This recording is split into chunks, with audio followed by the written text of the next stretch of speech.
Halo dokter, ini dia cara latih otot wajah pada pasien Bell's palsy.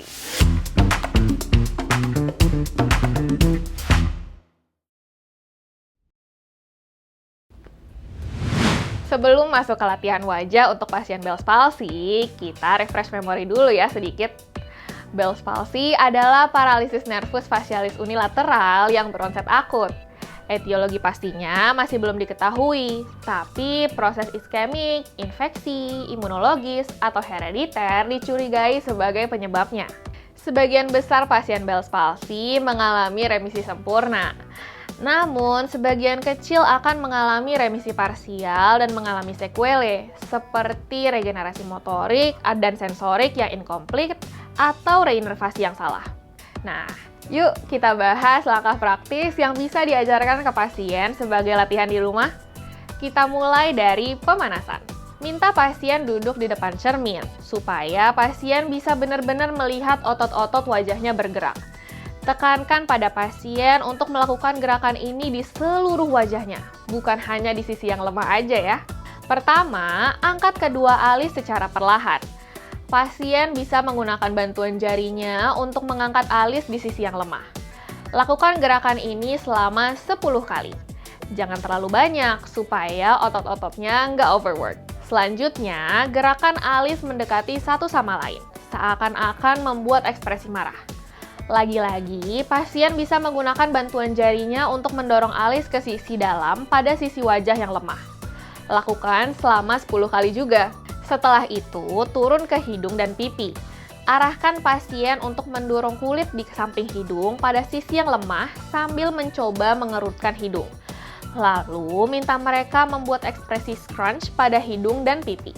Ajarkan juga untuk membuka tutup lubang hidungnya sambil menutup sisi yang sehat sehingga sisi lemah terlatih.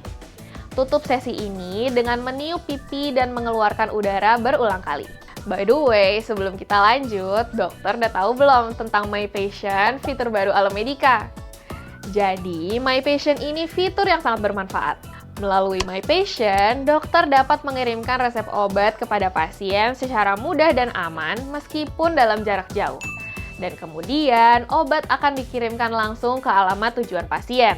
Dokter dapat menyimpan riwayat medis pasien dengan rapi dan aman daripada mengirim foto resep dengan tulisan tangan. Yuk, gunakan fitur My Patient di aplikasi Alemedica.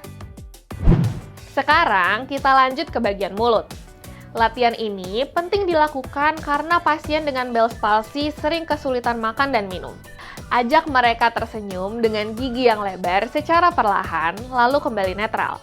Lakukan beberapa kali dan bisa juga ditahan selama 3 detik saat tersenyum, baru kembali ke ekspresi netral.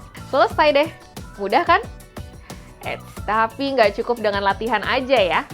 Dokter harus edukasikan pasien kalau latihan ini emang aman. Tapi nggak perlu dipaksa sampai terasa lelah. Hentikan latihan kalau muncul gerakan atau otot terasa tegang yang nggak wajar. Latihan ini bisa dilakukan sebanyak 3-4 kali sehari dalam sesi singkat. Ingatkan juga kalau sebagian besar pasien pulih dalam hitungan minggu hingga bulan. Latihan ini tuh membantu memperbaiki koordinasi dan kontrol otot selama proses pemulihan. Dokter pasti kepikiran, ini beneran nggak sih latihannya bisa membantu pasien Bell's palsy dalam pemulihan? Ada sebuah tinjauan sistematis yang menilai kualitas 19 studi baru yang meneliti latihan wajah pada 854 pasien Bell's palsy. Hasilnya, sebagian besar penelitian menunjukkan manfaat dari latihan wajah. Dari 7 uji klinis terbaik, 4 studi berkualitas tinggi menunjukkan perbaikan yang jelas pada fungsi wajah. Pada studi observasional berkualitas baik, ada 3 dari 9 studi yang juga menunjukkan dampak positif. Sederhananya, latihan wajah berpotensi membantu memperbaiki fungsi wajah pada Bell's palsy, terutama bila dilakukan dengan teknik yang benar. Walaupun bukti belum bisa digabungkan secara statistik, tapi penelitian berkualitas tinggi cenderung menunjukkan manfaat.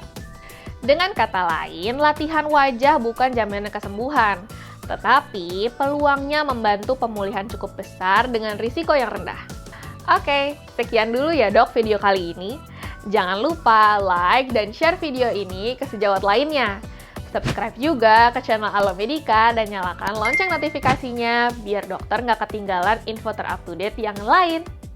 Jadi dokter andal dalam genggaman, salam Alomedica!